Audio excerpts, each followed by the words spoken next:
local partners and field staff are notably absent, raising concerns about the inclusivity and relevance of the evaluation process. Fourthly, the lack of a robust accountability framework is troubling. Recommendations are noted, but there is no clear roadmap for implementation, no timelines, no identification of responsible entities. This undermines the credibility of the evaluation function and risks reducing it to a procedural formality rather than a driver of reform. Finally, Chair, the report does not adequately address risk. In an increasingly volatile environment, evaluations must anticipate and respond to systemic threats, whether political, financial, or operational. The absence of risk analysis is a missed opportunity to strengthen resilience and preparedness across UNHCR operations. Chairperson, evaluation is not an end in itself, it is a tool for transformation. The African Group urges UNHCR to enhance the strategic depth, regional relevance, and accountability of future evaluation reports. We call on you for greater inclusion of field realities, stronger implementation follow-ups, and a renewed commitment to transparency and impact. This inclusion, we feel, will ensure principled and effective humanitarian action. I thank you for your attention. Muchas gracias. Thank you. The next speaker is the distinguished representative of Switzerland. You have the floor.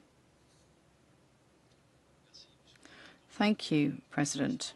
Switzerland takes note with concern of the budget cuts that affect the work of the Evaluation Office. These cuts limit the number of evaluations it's possible to conduct and makes it more necessary than ever to make strategic choices in identifying priorities that must serve as institutional learning and in particular guide the organisation. Similarly, the report underscores the importance of capacity building and decentralised evaluation on the ground and mentions a number of measures to this end, such as providing tools, training and other support. We believe it's essential to establish a practice-based community gathering those that are working in the field and the evaluation office in order to share best practices and support one another. We should observe the effects of these measures and assess the impact on improving the quality of evaluation. In the context of UNHCR, other measures should be considered in order to promote sharing of evaluation services and capacity building for evaluation with national partners. The evaluation on decentralisation is timely when we consider the measures taken during restructuring. How do we take these recommendations into account when we look at the recentralising of certain roles of the regional offices, and what will the impact of this reduction be on national and regional offices?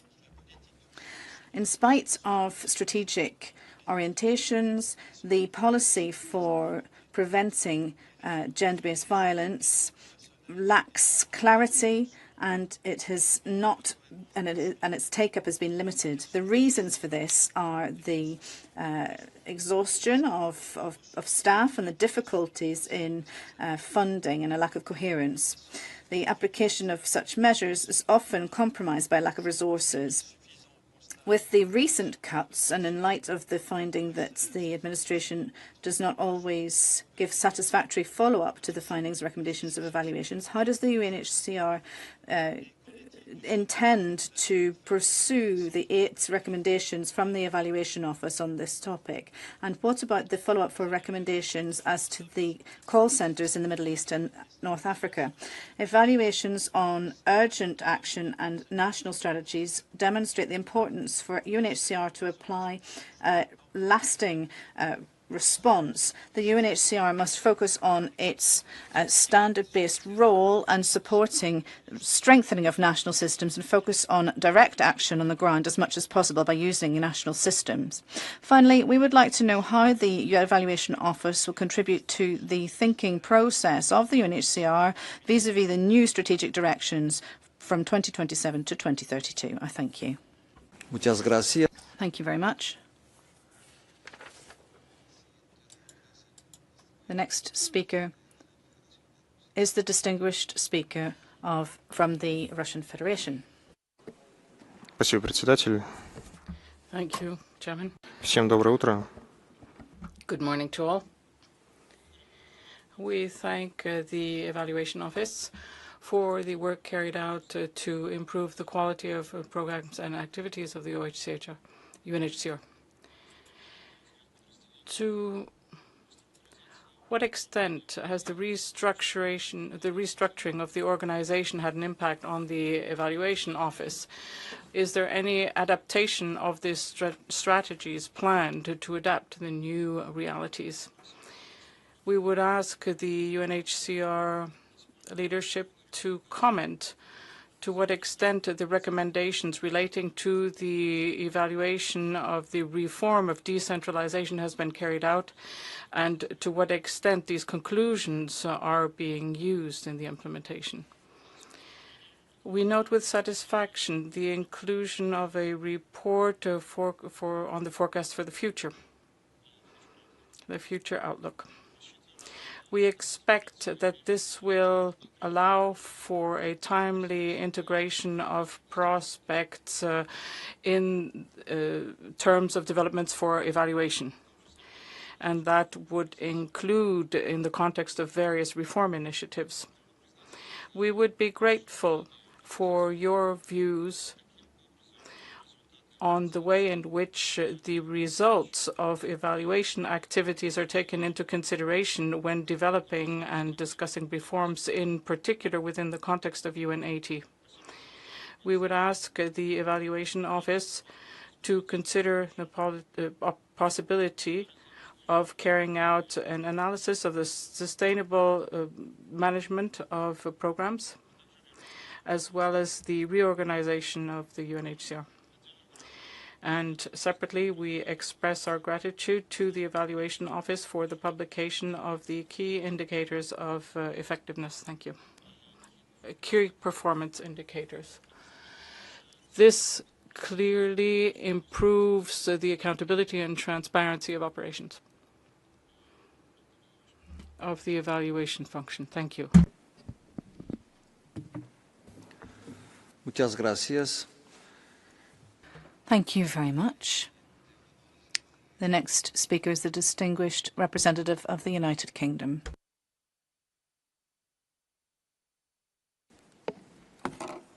Thank you, Chair. I'd like to begin by thanking the Evaluation Office for their report. Independent evaluation provides vital insights to enable an organisation to learn and improve its impact and make sound, evidence-based decisions. It helps the organisation to maximise the value it achieves from every dollar. The UK values the important and insightful evaluations the Office has and is undertaking, as is reflected in this report. Given the key role the Office plays in building the evaluation approach and capacity across the organisation, it will come as no surprise, and you said the same in your opening remarks yesterday, Laurie, that as with all of the other issues we've discussed here this week, we're also concerned about the impact of cuts on the capacity of the Evaluation Office. As such, we take note of the reduction in staff as well as the number of evaluations, and thank you for commenting a bit more on this in your presentation yesterday, as well as your projection for 2026. We also want to acknowledge the progress made on the evaluation strategy. We appreciated the insights offered in the report on some of the important work done in respect of strategy implementation, including continued steps to build capacity across the organisation and consolidated efforts with other agencies and organisations, and we hope it will be possible for such initiatives to continue. We note the report states that a formal management process to systematically monitor and report on evidence-based decision-making has yet to be established, and timely management responses to evaluation recommendations remain a challenge. And we would urge management to work with the Evaluation Office to ensure improvements in this area and ensure that evaluations have the impact that they should. In closing, we reiterate our strong support for the work of the Evaluation Office and its vital contribution to strengthening UNHCR's effectiveness and accountability. Thank you.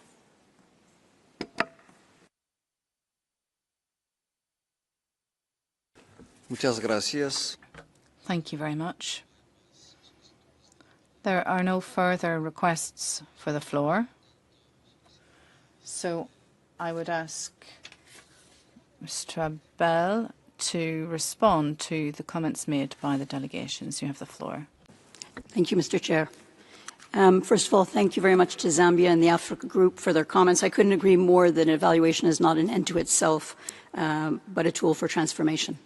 With respect to information in the evaluation report, the global evaluation report on impact, baselines, data, trends, unfortunately, and this has to do with the lack of regional analysis, we're really limited to the amount of space that we have in the reports.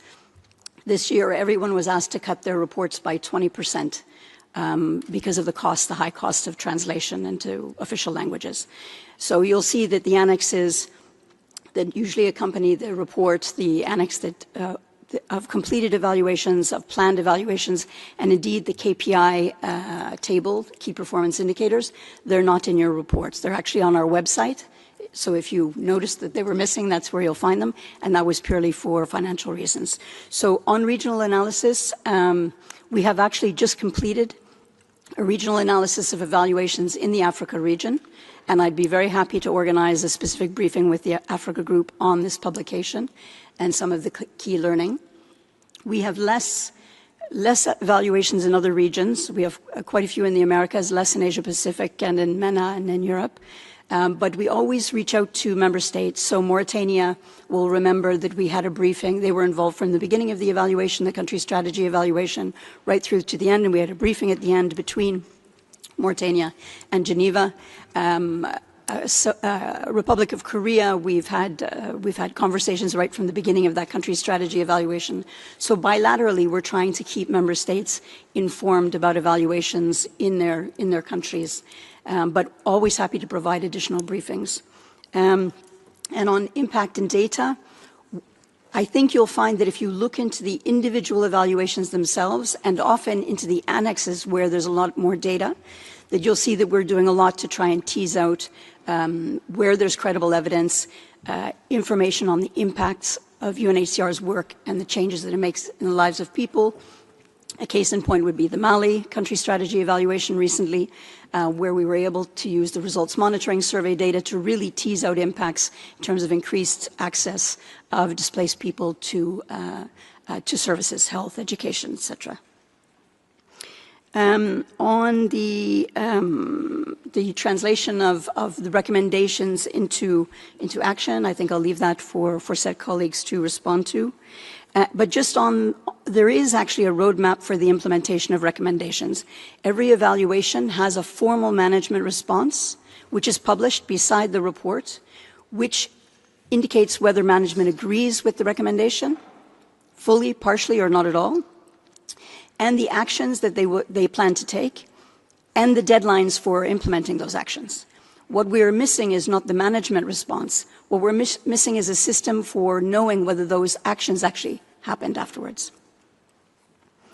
And then on risk, if you look at the evaluation policy, and this is where maybe the next version of the evaluation policy could be strengthened, the drivers of the topics that are selected for evaluations are not only about risk, it's also about ensuring that we have sufficient coverage of strategic directions, the 16 results areas, and I'll come back to the comment of Switzerland in a moment. And so the choice of topics is really led by a variety of factors, including, for example, consultation with member states earlier this year, consultations with the NGO community through ICFA, etc. But I think you're right that in the next version of the policy, we could look more at risk. Having said that, I think just two pieces of work to mention that completely respond to the issue of risk. Earlier this year, when the financial situation was becoming more evident, my office pulled together lessons learned from closing offices, from several evaluations, in order to provide a couple of key recommendations on what to think about as UNHCR scales down and in some cases closes offices. This is a risk. This is a risk for future partnership with national governments. This is a risk for UNHCR's ability to continue to protect refugees in the countries in which we have less presence.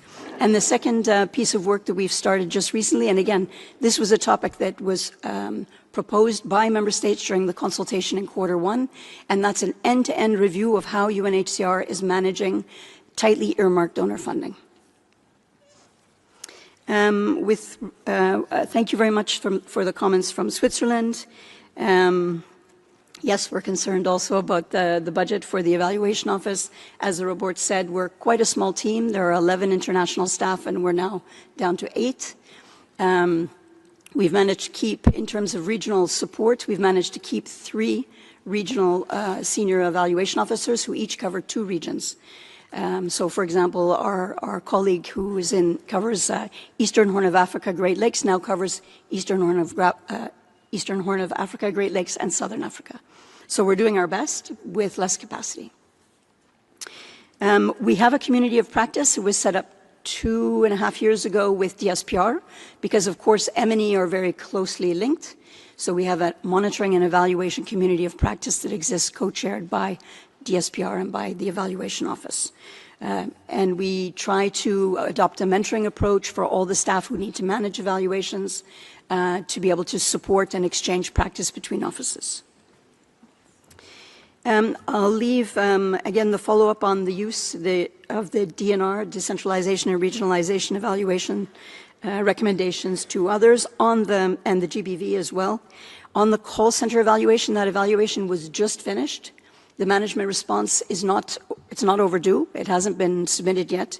But what I can say is one of the reasons that my office was so keenly interested in this evaluation was the link between call centers and feedback loops with refugees and displaced people and UNHCR and other initiatives that are ongoing at the moment, notably the digital gateway. So how are we making digital services available for refugees and displaced persons, stateless persons? How are we creating two-way communication channels? So we're going to do our best to lift some of the key recommendations from the call center evaluation, the multi-country evaluation in MENA, to look at the implications for broad global good practice. On strategic directions, if you look in the work plan, the published work plan, we indeed have a synthesis of evidence across the 16 outcome areas under UNHCR's current strategic directions. And we've already started, we're a little bit delayed, but we've already started that work focusing first on one outcome area 5, which is on child protection. But we'll work through all 16 areas over the coming 9 months with the idea of having a series of papers. For me, one of the key questions that these reviews need to look at is what do our evaluations tell us about relevance of UNHCR's areas of action, going back to what do we need to do more of and what do we need to do less of. With respect to the Russian Federation, thank you very much for your comments. I think I've spoken a little bit to the impact of restructuring. In terms of adapting to new realities, and I mentioned this in my intervention yesterday, the Evaluation Office's budget has been, to some extent, subsidizing decentralized evaluations for project evaluations required by donors. And we will not be able to do that going forward. So in some cases, my budget has topped up funding for decentralized evaluations. My staff, who are primarily responsible for conducting global thematic and strategic emergency evaluations, are spending an enormous amount of time supporting decentralized evaluations. So I think one of the adaptations we need to make is to look at how do we make sure that project evaluations required by donors are fully funded, including the capacity to manage and implement them. And thank you very much for noticing the key indicator table in the report this year. It was a useful exercise for us to keep track over the last couple of years of how performance is evolving across the system. Thank you. Muchas gracias, señora Bell. Thank you very much, Ms. Bell. I offer the floor to Ms. Clements. Chair, and good morning to everybody. Maybe just to follow up on a couple of the balls that the Director of Evaluation sent down to management. First, just to respond to the delegate from Switzerland that I believe the Assistant High Commissioner for Protection mentioned yesterday, the intention in terms of follow-up on the GBV evaluation. There will be a member state brief next month. I think she did also say that with regard to some of the budget cuts, how heavily impacted that particular sector is, and our deep concerns about that. But that is something that I think we will want to have a very intensive conversation to go back to some of the comments made by the High Commissioner and others on the podium during this week, and we've heard that in the room as well, but we'll follow up very closely on that. I wanted to respond to the comments in terms of how the decentralization and regionalization evaluation has impacted the review and the restructuring. This was discussed a little bit in standing committee, both in the summer and then as well in September, but for the benefit of this committee, it heavily influenced how we approach the review and perhaps one of the more important documents that guided.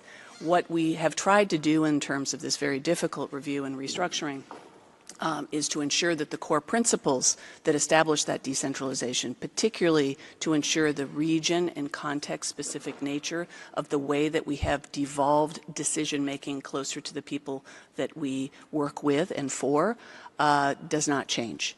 And so to that extent, in terms of how we will move forward and where we have put capacity in terms of, as we call it, the three different levels between operational representative, sub-office level, regional bureau, and then headquarters, that we've tried to maintain that very clear distinction.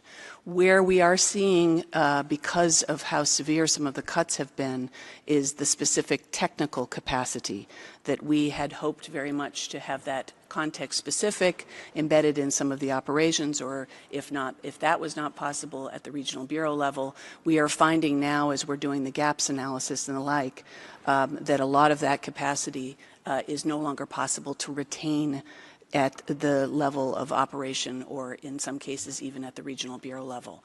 So we will have to do more of that from the headquarters level, and even that I think will be quite strained if I'm honest. But if, as we embark again on what the 2026 detailed planning looks like, we will continue to use that decentralization, regionalization evaluation very much as our bellwether of how we move forward. As we're rolling out, for example, global shared service and the way that we help to support that operational delivery through HR, IT, supply, finance, for example, just in terms of modeling, there will not be a change to what we will be delivering in terms of the kind of capacity from those enabling functions. But it's the how that changes. It's that transactional processing that changes in terms of this review, and particularly that rollout, which started on October 1st. But we'll continue to keep this committee apprised as to how we're using, as we do all evaluation outcomes, very practically next steps. And I just wanted to flag, Mr. Chair, the final point that the Director of Evaluation made on call centers and how heavily that has influenced the rollout of what could be one of the most transformational components of our engagement with refugees, which is the digital gateway. And there is a direct correlation between the two. Thank you. Muchas gracias, señora. Thank you very much, Ms. Clements. That brings us to the end of item 5 of the agenda. Excellencies, distinguished delegates, we'll now move on to item 6. Under this item, the committee has before it UNHCR's programme budget for 2026, contained in A/AC 96/76/5.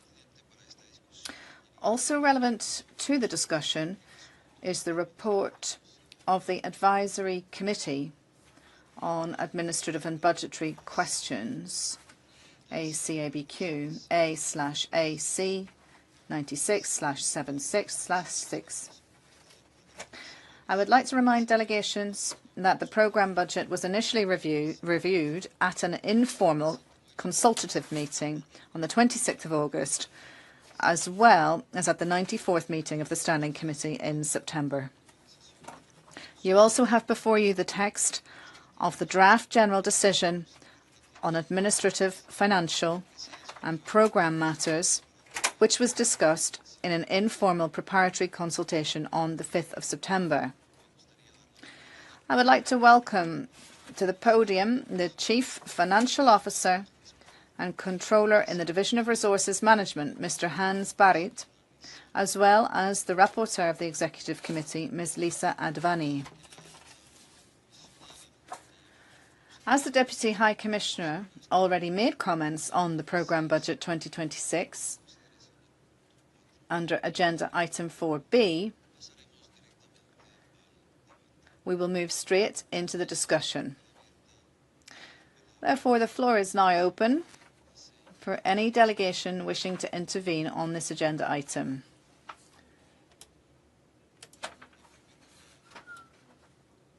First, I give the floor to the distinguished representative of Uganda, speaking on behalf of the African Group. You have the floor. Thank you, Chair. Good morning. Uganda is honored to deliver the statement on behalf of the African Group. We specifically thank the UNHCR, DHC, for your eloquent sharing of the update on budget and funding, and also the program budget for 2026.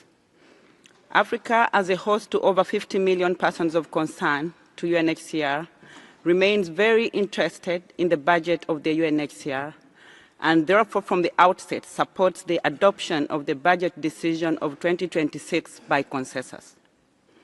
We are, however, concerned that with only 2 months or maybe 3 to the end of the year, only 30% of the budget has been raised, and Africa remains the most underfunded, unfortunately. At this ExCom, therefore, Chair, our statement will focus on the call to all Member States to share the growing burden and responsibility of protecting refugees. The growing budget deficits amidst the growing humanitarian needs defeats the principle of burden and responsibility sharing that is enshrined in the Global Compact of Refugees. The responsibility of assisting and protecting refugees was never envisaged to be for a select few states. It is our collective responsibility.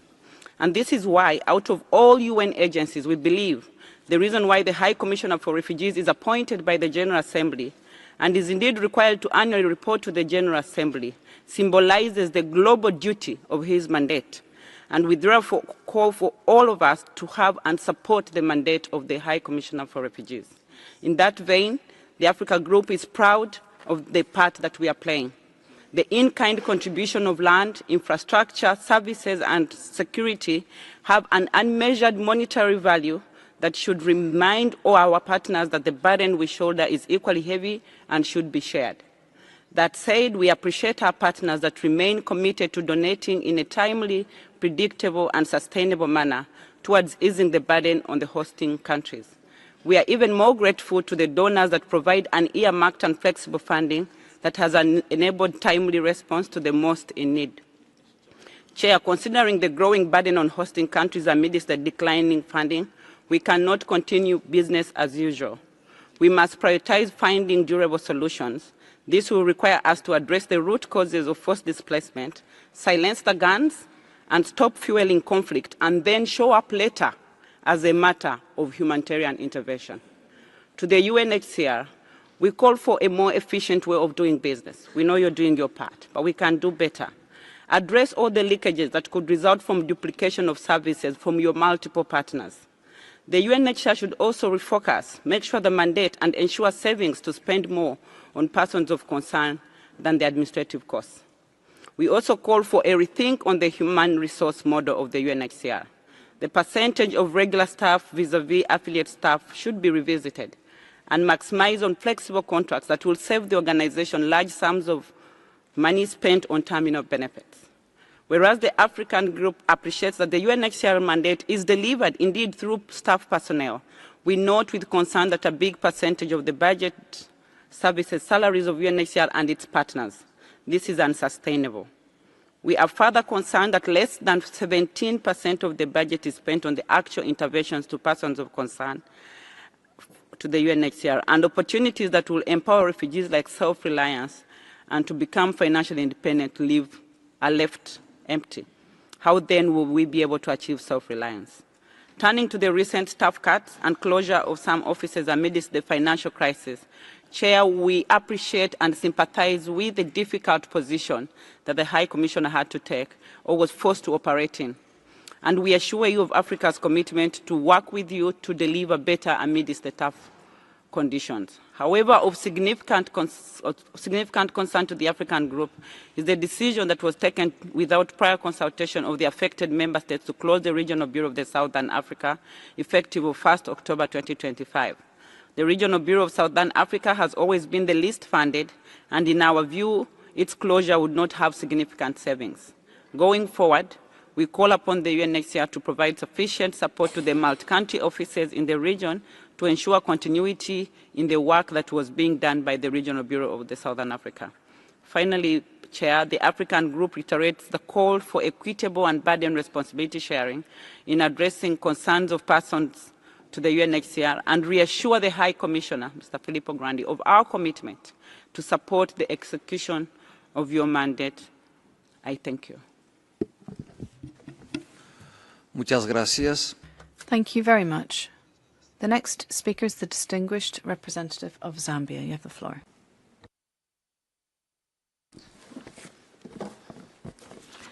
Thank you, Chair. Zambia aligns itself with the statement delivered by the distinguished delegate from the Republic of Uganda. Zambia has been a committed partner of UNHCR in hosting refugees and asylum seekers.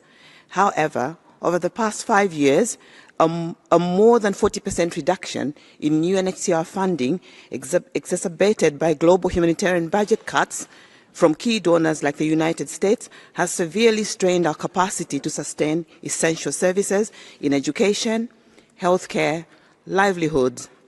Amid rising global displacement, economic challenges, and shifting donor priorities, refugee response budgeting has become increasingly unpredictable, making international burden sharing not only important, but urgently necessary.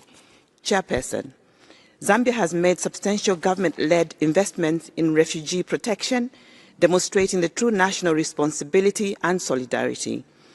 Annually, the government allocates over 4.1 million Zambian kwacha, equivalent to about $147,000 to refugee programs, and deploys public service personnel such as teachers, healthcare workers, social workers, agriculture extension officers, and police to refugee hosting areas to deliver essential services to both refugees and host communities.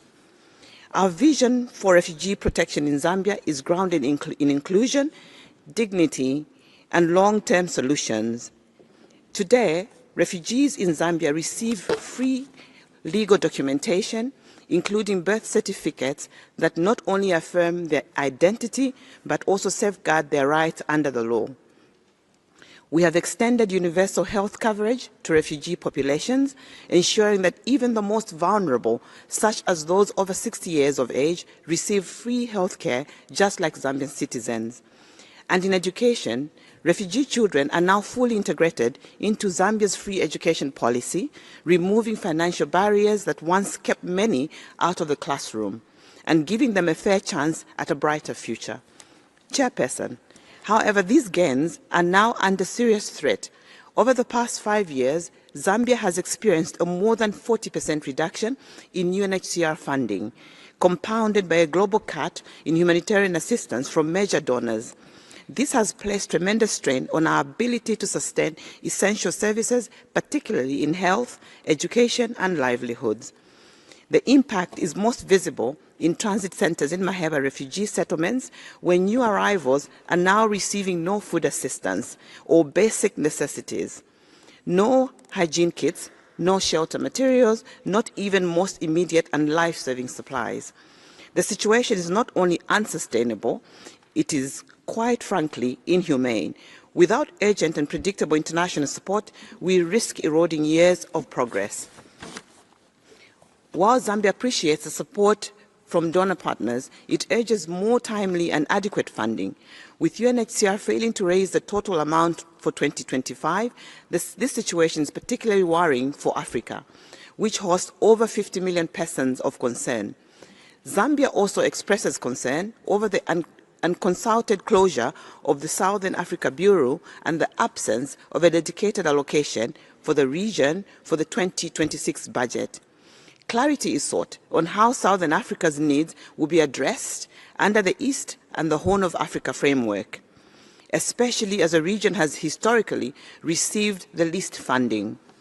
Chairperson, Zambia remains committed to protecting refugees but cannot bear this responsibility alone. We urge UNHCR and the international community to increase predictable long-term funding for protracted refugee situations, prioritize sustainable integration programs to reduce reliance on emergency aid, and ensure equitable burden sharing so frontline countries like Zambia do not carry a disproportionate share. Chairperson, in conclusion, Zambia is doing its part, but we must not be left to do it alone. Solidarity must be matched by support, and global responsibility must translate into real investment.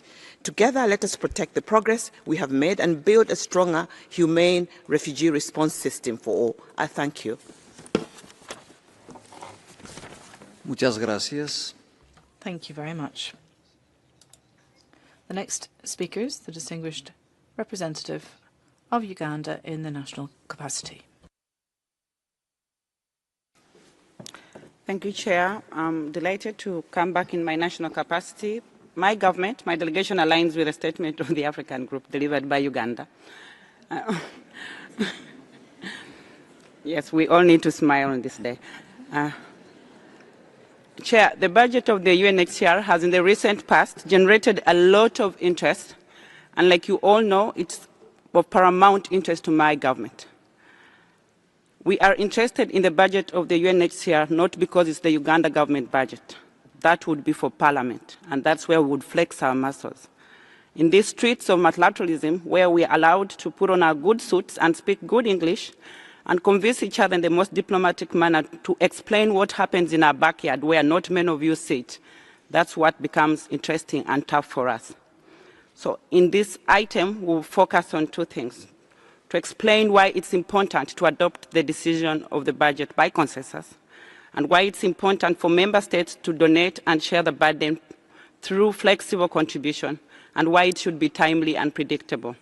On the consensus point, the budget of the UNHCR is called a needs-based budget. Needs meaning it's the needs of the refugees to eat, to sleep, to get shelter, to go to school. For us, if we ever have to doubt or question that, would mean to question the needs, to question whether the hosting countries are even delivering those needs. And that's why we remain very committed and thank all member states that remain committed to supporting this decision of consensus. To the burden and responsibility, especially through donating flexible funding. The UNHCR that we often put on a very tough wall, and Uganda has done that. We sometimes ask you for the impossible. Yes, we expect you to be very efficient in whatever you do, and we call on you to do that. We think you could do better in your human resource model, and we share that view. However, the member states also have a big role to play. When we donate fixed or earmarked money, we ask the UNHCR to explain what is unexplainable.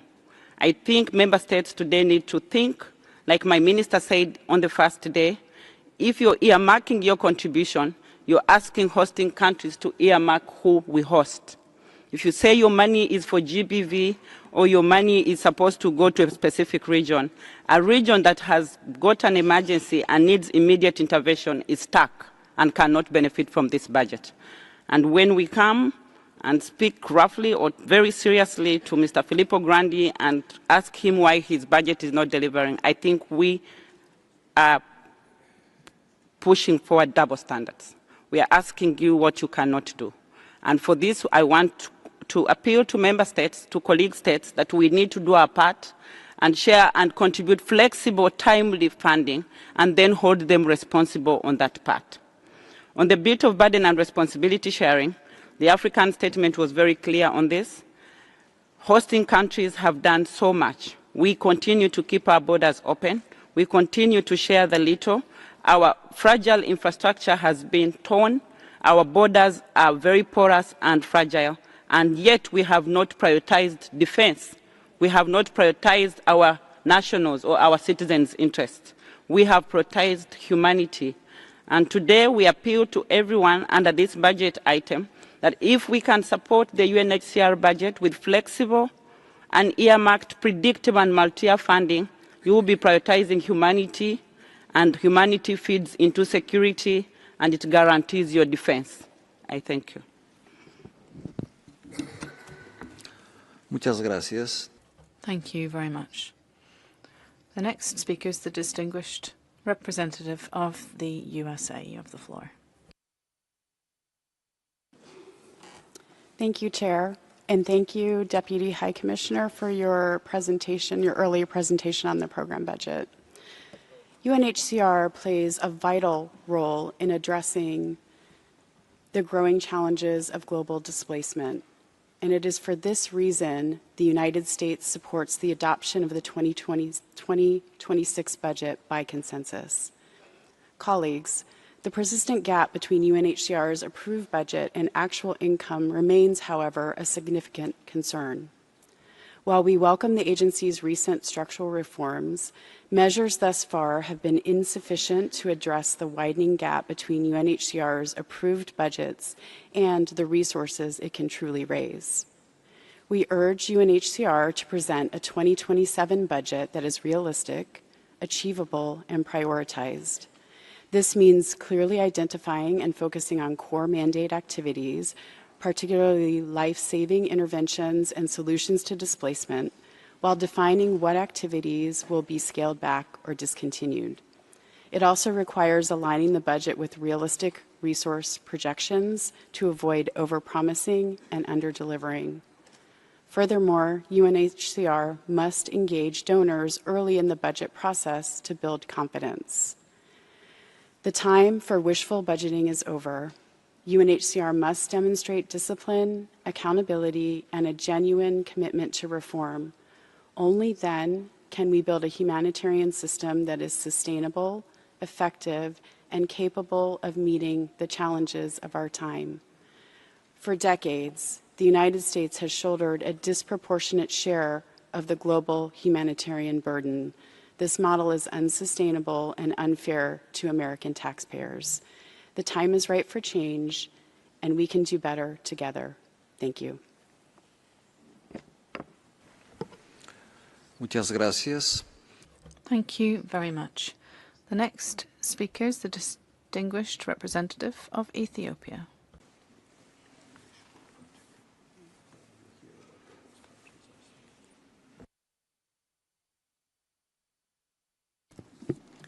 Thank you, Chairperson. Ethiopia aligns itself with the statement delivered by Uganda on behalf of the Africa Group. Mr. Chair, Ethiopia reaffirms its firm commitment to the Global Compact on Refugees, grounded in solidarity, responsibility sharing, and protection for those forced to flee. Yet, the current funding situation falls short of these shared goals, with the resources declining as needs continue to rise. We must ask, what is being done to ensure donor countries honor their commitments? Again, we must ask, how is UNHCR exploring new and innovative funding sources to ease the growing pressure on host countries and host communities? Mr. Chair, funding for Ethiopia has consistently fallen short, with this year marking the lowest coverage in recent years, only 27% compared to 30 to 56% over the past decade. This funding gap has serious humanitarian and protection impacts. In addition, forcibly displaced children face heightened risks of abuse, neglect, violence, and trafficking, while gender-based violence remains widespread. 36% of female refugees experience abuse at home, and 40% of respondents justify violence against women and girls. Persons with disabilities, which takes 60% of refugees, lack access to specialized services. Health centers are overcrowded and under-equipped with shortages of medicines, vaccines, and power. Poor wash services, including only 24% latrine coverage and 14 liters of water per person per day, contribute to malnutrition rates reaching 27%. Education is underfunded, leaving 45% of pre-primary, 58% of primary, and 82% of secondary school age children out of school, with class sizes up to 1 teacher per 120 students. 67% of refugee households lack adequate shelter, and only 43% of refugees are in the labor force, with nearly half unemployed, resulting in 75% living in poverty. Resettlement quotas have dropped to just over 1,000 this year, reducing durable solutions. You have 5,000 refugees want to return home voluntarily that demand adequate return and reintegration support. Access to electricity is low. Only 7% have grid access, 3% off grid, while 90% rely on firewood, driving deforestation and environmental damage.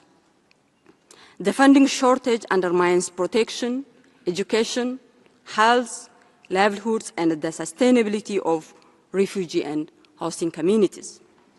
Additionally, our inclusion roadmap, marketed roadmap, for refugee depends on sustained, multi-year, and multi-partner financing is now at risk due to the unpredictability of available funds.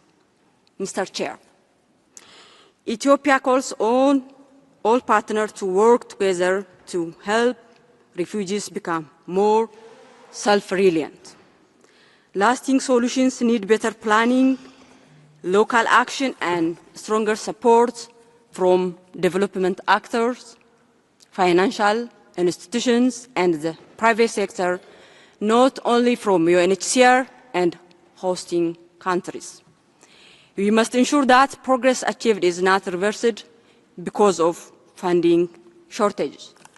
In conclusion, Ethiopia thanks all partners who continue to give timely, reliable, and flexible support, especially those providing earmarked funds that help us respond quickly to urgent needs. I thank you.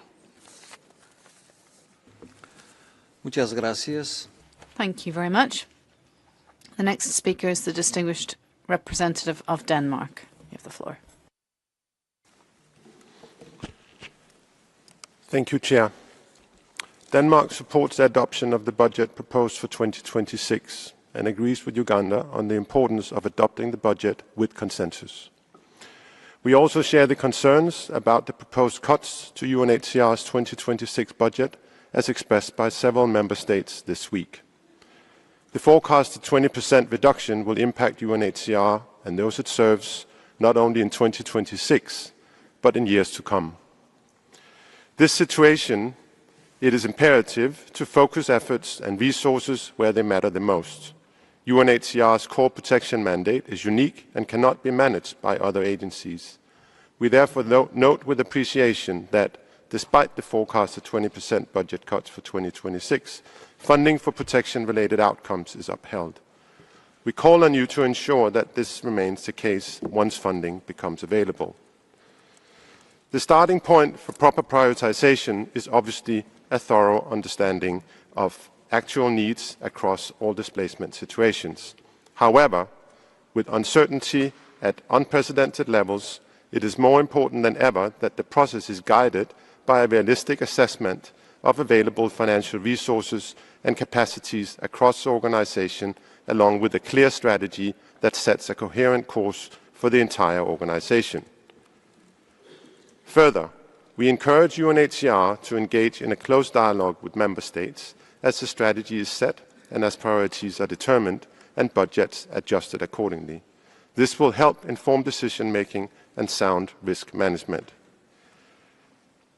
We recognize that this is a challenging task under the current circumstances, but it is all the more important while awaiting the new High Commissioner's arrival and as cuts are enforced at all levels, leading to uncertainty internally and challenges in partnerships. These approaches will help ensure the required stability and direction when the all-important process to revamp and reform the budget is initiated in preparation for 2027. This will be a crucial part of making UNHCR fit for purpose in a rapidly changing world. Denmark stands ready to continue engaging closely with UNHCR in this process. Thank you. Muchas gracias. Thank you very much. The next speaker is the distinguished representative of the Netherlands. Thank you, Chair. Let me first echo Uganda's plea for more flexible funding. We need flexible funding more than ever. Host countries like Uganda and Ethiopia, who just spoke before me, are taking their responsibility. So let us donors do our part. As we mentioned in our national statement, the Netherlands is proud to remain a committed, multi-year, unearmarked donor. Chair, the Netherlands would like to express our strong support for the programme budget for 2026. As the High Commissioner said on Monday, we cannot afford it not to have a budget, or to have a budget without full support. Let's keep UNHCR's persons of concern in mind in this context. Without the budget, what are we going to do for them? The budget is in our collective interest, to all of us in this room and beyond. Chair, related to the budget, the Netherlands would like to underscore our strong support for the long-standing principle of consensus-based budgetary processes in humanitarian fora.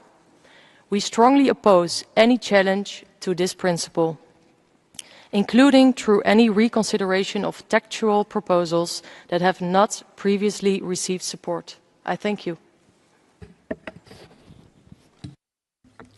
Muchas gracias. Thank you very much. I now offer the floor to the distinguished representative of Zimbabwe.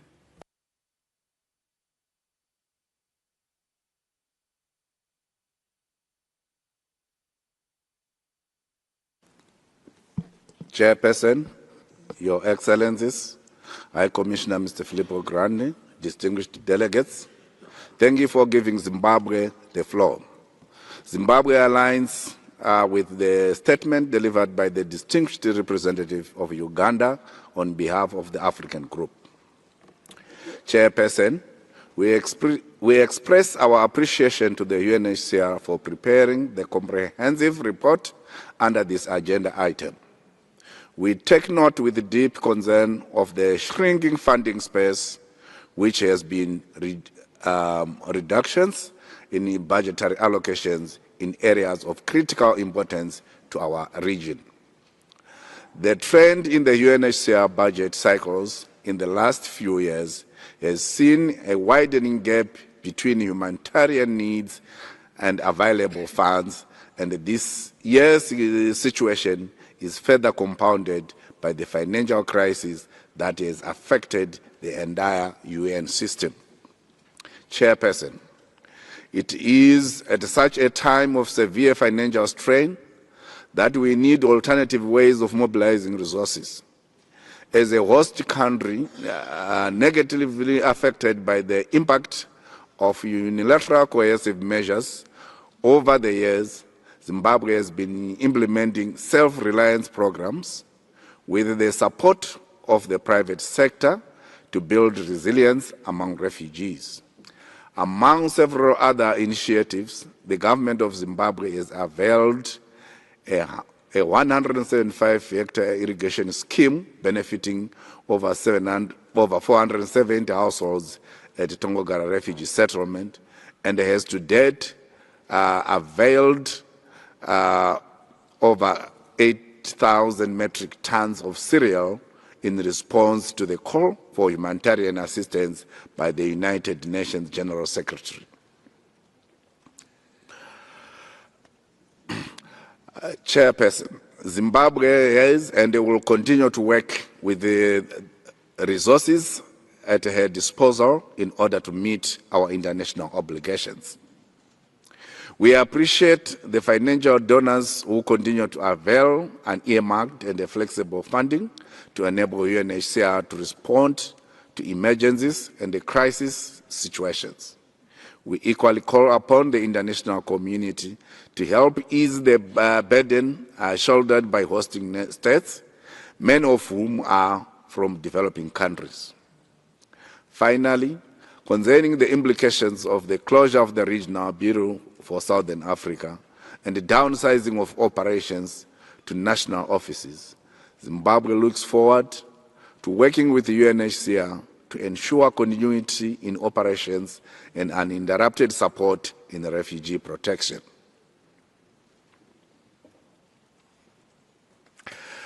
We call upon the UNHCR to ensure the continued employment of staff in the national offices, including those being currently supported by UNHCR, and request that the multi-country office be adequately capacitated. In conclusion, Chairperson, we support the adoption of the program budget report for 2026 by consensus. I thank you. Muchas gracias. Thank you very much. The next speaker is the distinguished representative of Germany. Gracias, señor presidente. Thank you, President. Mr. Chair, we thank UNHCR for its efforts in formulating and presenting the program budget for 2026. No small task given the unprecedented funding crisis faced by the organization and the wider humanitarian system. Germany is deeply concerned about the immense financial strain UNHCR is under. Global needs are rising, yet the funding gap has grown wider than ever. The overall 20% reduction in the program budget for 2026, despite record needs, reflects the extremely difficult choices that had to be made in hyper-prioritizing activities and beneficiaries. These are not just figures on paper. Each cut represents unmet needs and people in urgent need of protection who will ultimately pay the price. Mr. Chair, in these dire circumstances, part of the solution lies in moving forward with strategic reforms that make the humanitarian system leaner, more efficient, and better equipped to deliver for those most in need. Germany has been a strong advocate and partner of such efforts. As the current chair of the OCHA Donor Support Group, we have placed the humanitarian reset at the center of our agenda and are actively contributing to its advancement. In this process, UNHCR must continue to play a central role as one of the key operational actors of the humanitarian system. Mr. Chair, for many years, Germany, together with a handful of other major donors, have carried a large share of humanitarian and UNHCR funding. We have done this out of conviction of our historic responsibility and commitment for the multilateral system and rules-based international order, a commitment that we maintain. But we have long warned that this model is unsustainable. Today, we see the consequences of over-reliance on a small number of donors, many of whom are now facing their own budgetary constraints and are forced to reduce contributions. It is therefore more urgent than ever to broaden and diversify the donor base. Germany calls on all partners with the capacity to do so to step up and share the financial responsibility of meeting the protection needs of millions worldwide. I thank you. Muchas gracias. Thank you very much. The next speaker is the distinguished representative of the Russian Federation. You have the floor. Thank you very much, Chairman. We are grateful to the UNHCR leadership for the draft program budget for 2026 in difficult financial circumstances. We are aware of the importance of the activities of the UNHCR and the need by member states, and express our full support to the program and budget aspects contained in the report. We expect that next year, the UNHCR, in close cooperation with member states, will discuss whether the methodology for assessing the financial needs is adequate, and will also provide for consideration various options for calculation and their actual workability in the activities of the UNHCR. We also express a renewal of the discussion on the budget period within the UNHCR. In addition, the Russian Federation has proposed 2 amendments to the draft general decision, and we expect to return to this consideration in greater detail a little later in the agenda. Thank you. Muchas gracias. Thank you very much. The next speaker is the distinguished representative of Kenya. You have the floor. Thank you, Chairperson. Distinguished delegates, we gather amidst a lot of shifts and uncertainty in the multilateral space. If there was a time when collective action ought to be stepped up to address the challenges we collectively face, that time is now. Regrettably, the opposite is the case, and that is a major concern. Amidst the uncertainty and abrupt fiscal alignment, Kenya reiterates that funding humanitarian work is crucial and saves lives. Certainty, predictability, and adequacy remains crucial to ensure continuity of life, saving humanitarian work, as noted by the distinguished representative of Uganda in the African Group statement. In that regard, Kenya supports UNHCR's appeal for an earmarked funding. However, resources available to UNHCR must be utilized prudently. We thank all financial donors who give flexible contribution to UNHCR, and more so those who give the organization an earmarked funding, giving the organization the necessary agility to address emergencies whenever and wherever they occur. The present budget cuts threatens to create new crises. They threaten to prolong protractedness of conflict and to increase displacement. This has a very disproportionate burden on host countries and broader neighborhoods. As noted yesterday in Kenya National Statement, the reduced food rations and the differentiated assistance model for refugees hosted in Kenya have led to protest. We urge the UNHCR to urgently engage with partners, including partners in the development sector,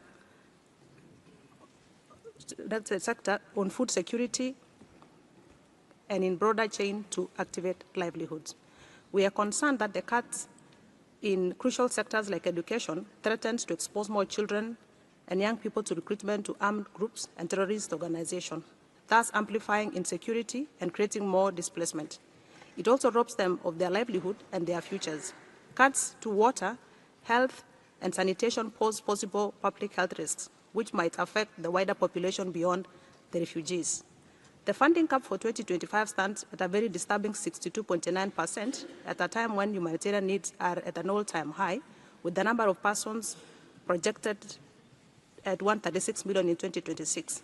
It's important to uphold solidarity and collective action to address our common challenges.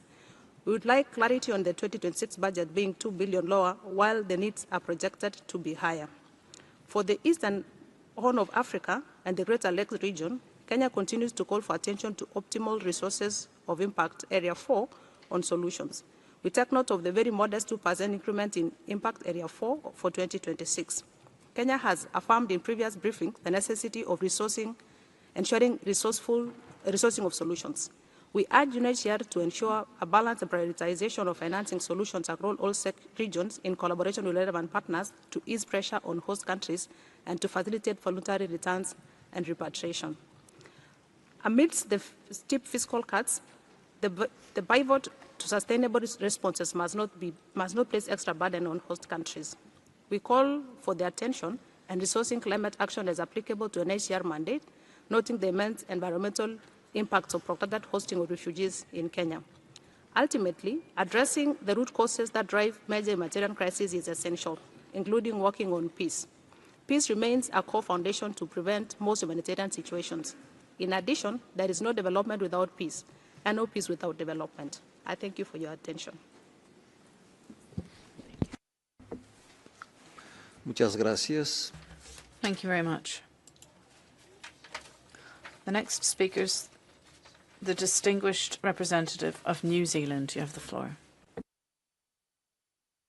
Thank you, Chair. New Zealand supports the adoption of the programme budget for 2026 by consensus. Like others, we acknowledge the extremely challenging situation UNHCR is facing due to an underfunded budget. We welcome and encourage UNHCR's focus on prioritising funding to its core work and its efforts to reinforce accountability, as well as its participation in reform efforts under the Humanitarian Reset and UN80. As a committed multi-year and flexible funder, New Zealand encourages others to do the same to ensure life-saving assistance can continue to reach the most vulnerable. We stand ready to support UNHCR on its transition journey and work towards a sustainable budget in 2027. Thank you. Muchas gracias. Thank you very much. The next speaker is the distinguished representative of Burkina Faso. You have the floor.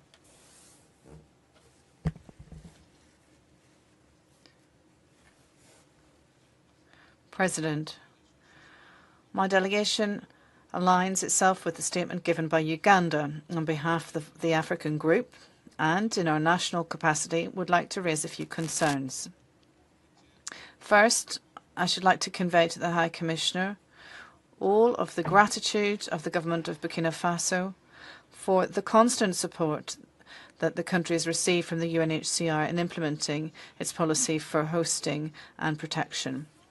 As we've heard many times over this session, the serious crisis that is gripping the humanitarian sector is affecting our shared organisation and compelling it to make some very difficult choices in terms of restructuring. At this stage, there's no point in demonstrating the negative impact of these budget restrictions on caring for the people affected by the crisis, but also, of course, it goes without saying that this affects the UNHCR staff that continue to feel the impact of these restrictions. I express all the solidarity of my country, Burkina Faso, and my delegation remains particularly concerned at the successive restrictions to the action of UNHCR in 2025 and the announced reductions in 2026, which may jeopardize the operational capacity of the organisation in our country. And yet, a reduction in the operations of the UNHCR could endanger the implementation of the national integration strategy for refugees, which is a roadmap that conveys the commitment of the highest authorities of the country to implement lasting solutions for refugees. President, in cooperating with the UNHCR country office, my country has taken steps to protect IDPs according to the domestication process of the Kampala Convention, and furthermore, in implementing the National Action Plan to combat statelessness. These endeavours deserve support to guarantee the implementation of the legal framework and lasting protection for displaced people exposed to vulnerable situations.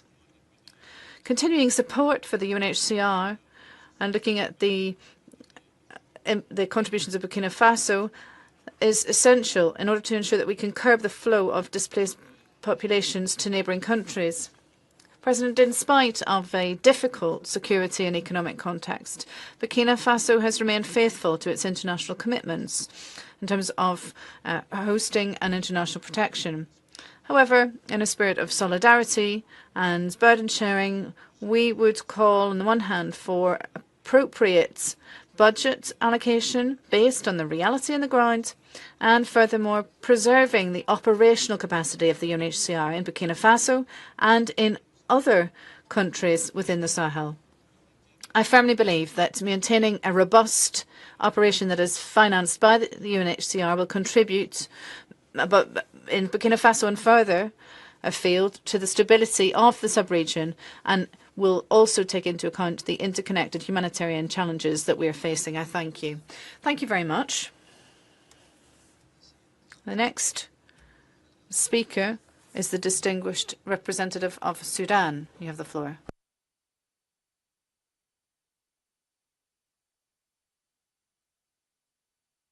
Thank you, Mr. Chair. Good morning, everyone. Sudan aligns itself with the statement delivered by the distinguished representative of Uganda on behalf of the African Group. We'd like to begin by expressing our deep concern over the unprecedented financial crisis facing the multilateral humanitarian system, which has severely constrained the ability of UNHCR and its partners to deliver on their mandates. This financial pressure comes at a time when humanitarian needs are escalating globally. For Sudan, it means that life-saving interventions are being scaled down precisely when our people and 1 million of refugees that we continue to host need them the most. The situation is further compounded by the unilateral coercive measures imposed on Sudan, which restrict access to financial systems and impede the government's ability to sustain essential services for refugees and host communities, despite our long-standing tradition of hospitality and asylum. Over 2 years of the devastating war in Sudan have turned our